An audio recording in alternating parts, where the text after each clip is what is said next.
Good afternoon, everybody. We speak in English in honor of our friends, our dear pilots who came over.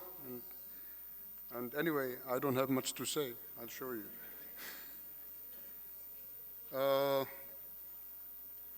This is in honor of the whole operation of the Flight to Hope.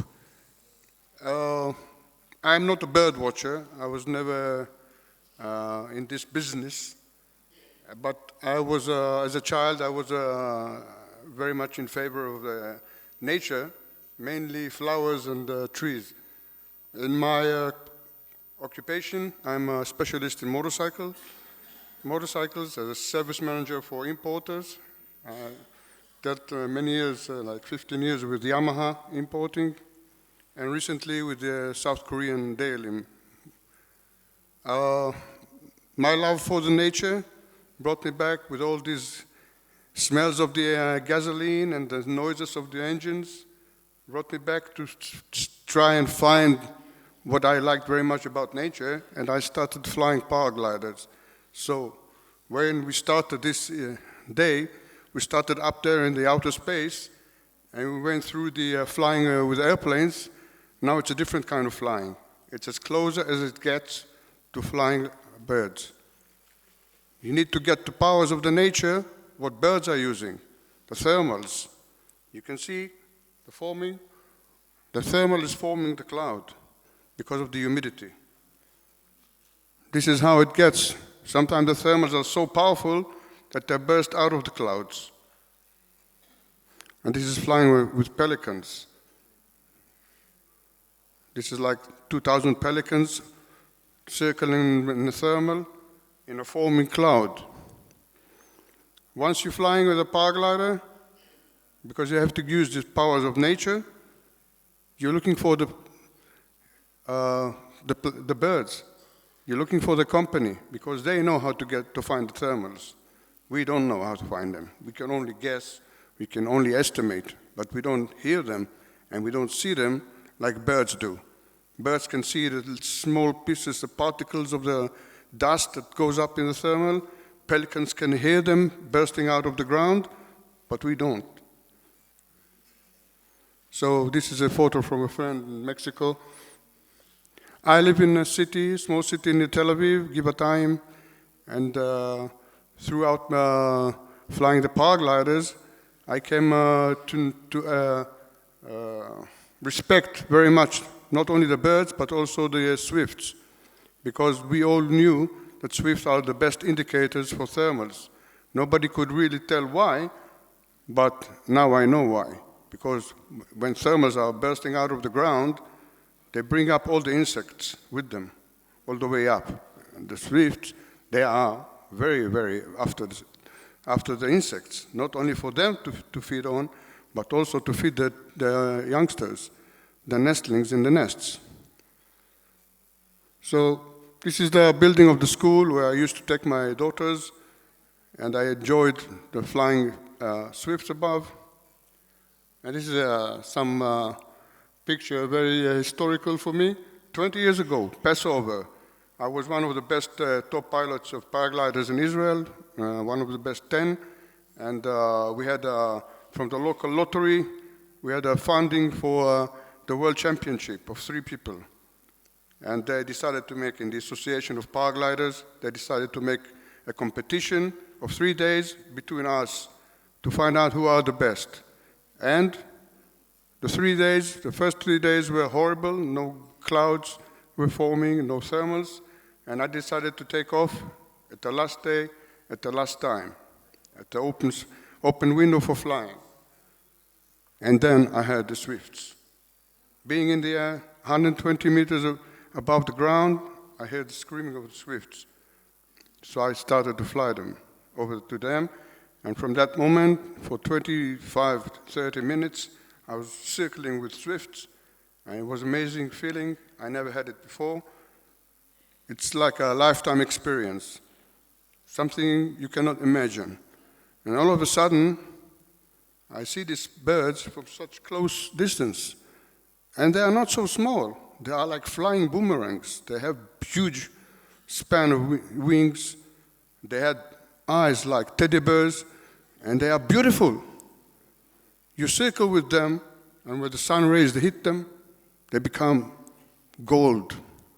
And you turn around with them to the other side, and they are black. And all of a sudden you see the throats, the white throats, and the way they sing in the air, and the way they make these changes and they cracks to hunt the insects. It's amazing sounds in the air. And there was a bunch of like 50 swifts, and I was getting crazy. I was flying in my harness with open legs just to let them fly around and hunt whatever. So, some kind of experience to let you go into the business. This is flying from Mount Tabor. It's also named as a Mount of Reconfiguration. Dance, little devil.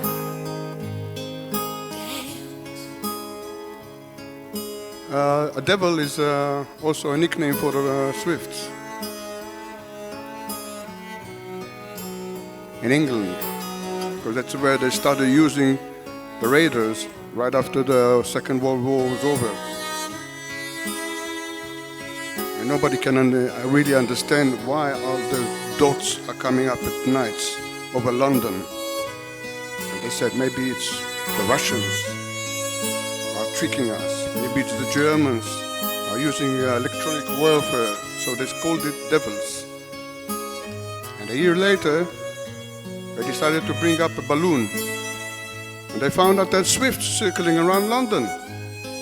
Nobody knew about it. At night, they thought swifts are coming to nest or to sleep on the walls. Dance, little devil. Dance. So this is flying from Mount Tabor to the Golan Heights to the Lake of Galilee. Okay, let's go. We don't have much time. So, coming back from that incredible flight, I got it crazy. I called up Yossi and I said, listen, what's with these birds? He said, oh, these birds, they are very special. But they are insect killers. I'm not so much for them. We don't know about them. So, enjoy. But I started looking around, and like Itai told you, already in the Bible, Jeremiah the prophet, he gave them the name in Hebrew, sis, by the sound they perform. And there was this very famous poet in Israel, Eli Moa. He gave them 3 nicknames, like the bird of 100 days, because when they come to nest here, they come for 100 days. The king of the flights. As I told you, they arrive here about February. To Europe, they arrive in about April, and to Scandinavia, they arrive in May. Because wherever they go to, they come exactly when the spring is starting. Because at spring, there's a lot of insects in the air, because everything is blooming. This is the 100 days of the circle of the nesting. Kings of the flight, nothing to explain about. Look at the wingspan, look at the body. They even teach us a very unique special aerodynamic phenomena that was not known before. It was a study made in 2004. Leading edge vortices, only in the Skelch system, Skelch type wing, like a Swift has, there are vortices which are being made, from the leading edge of the wing, and they are very helpful for the lift of this bird. That's why they stay so much in the air, and they don't flap all the time to fly. They flap maybe 15-20% of the time they fly. They have a short beak and a very wide mouth. Why? Because that's what they do. They feel in the air.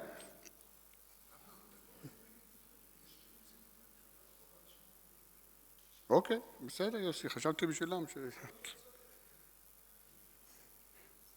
מה קורה פה? כל אחד מבני הזוג בעונת הכינון צד 20,000 חרקים ביום. 20,000 ברחשים, זה מדביר הביולוגי המושלם. תראו, בכל פעם בגרון, גודל של עץ זית, של זית, 1,500 חרקים, מורדמים עם הרוק שלהם, וככה הם מגיעים לקן להאכיל. השתייה, גם בתוך ידי מעוף, תראו איזה פעירת פה ענקית, בשביל לא לקרוע את הלסת התחתונה, הם חייבים להגדיל את הפתיחה של הפה למצב כזה, שהוא לא יתלש להם. והם גם ישנים באוויר. ואיך הם עושים את זה? הם עושים את זה על גל החום הקבוע, על הטרמיקה הקבועה, שנמצאת מעל מרכזי ערים, או מעל מרכזי מקווי חום, כמו אגמים, או כמו הרי געש, או כמו מקומות עם הרבה סלעים שהתחממו במשך היום. זה הרגל, מנוונת לחלוטין, רק הציפורניים.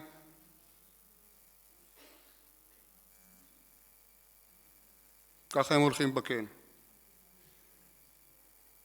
זוחלים עם הציפורניים. והם גם מזדווגים באוויר.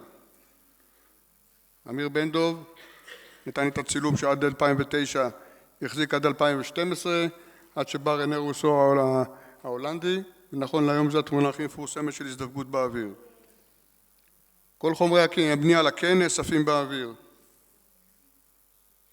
בגלל כל התכונות שלהם, הקן תמיד יימצא במקומות גבוהים ובקירות אנכיים. מישהו מזהה? יפה. מושבת הכינון הוותיקה ביותר שידועה בעולם, נמצאת בכותל המערבי, בין סלעי הכותל המערבי. אמר אמיר בלבן פעם שהם אלה שמעבירים כנראה את השדרים למעלה, הפתקים שאנשים רושמים. 2002, פרופסור מנדלסון עליו השלום והחוקר הגרמני אולריך טיגס מברלין ישבו בכותל, ברחבת הכותל, 3.5 שבועות, והם מיפו את כל קני הסיסים בכותל. למזלנו, כמו שציין אמיר בלבן קודם, שהייתה נעמי צור, סגנית ראש העיר, שהייתה לפני כן מנהלת החברה להגנת הטבע בירושלים, שהיא חובבת סיסים ידועה, היא נתנה את המפה הזאת, היא הייתה אחראית על כל השימור בירושלים, נתנה את המפה? בסדר, 3 דקות. אוקיי, אין הבדלים בין הזכר לנקבה, וזה מעיד על שותפות מלאה בכל מטלות הכינון.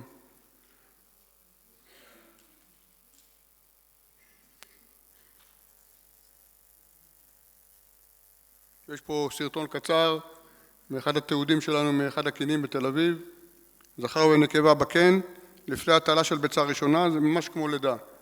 מישהו יכול לנחש מי שזה הזכר ומי זה הנקבה פה? מה? לא רוצים? אז טוב. תראו מה הם יכולים ללמד אותנו. הזכר הוא השמאלי, הנקבה היא הימנית, ממש כמו חדר לידה, והרבה יותר מזה. אנחנו רק מחזיקים את היד לאישה, והוא ממש עוזר.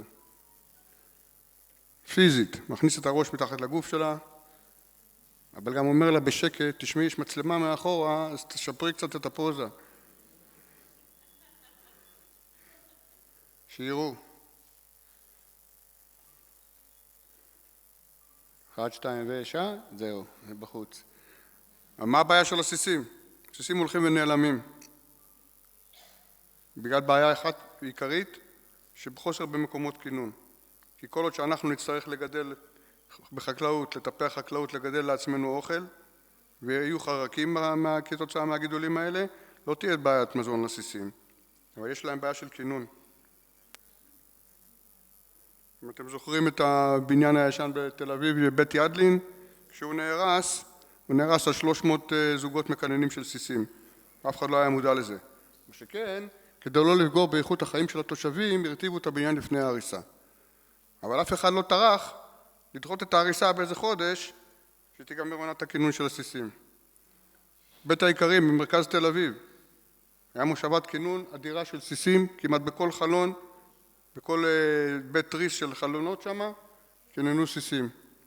תראו תמונה מהממת, צילום מהמם של אילן גולדשטיין, סיס, מטוס, כלי טייס המשוכלל ביותר, כולל מערבולות מיוחדות שנוצרות לבלימה, תראו את הפתיחה של הזנב, מעצורי אוויר, אין כזה דבר.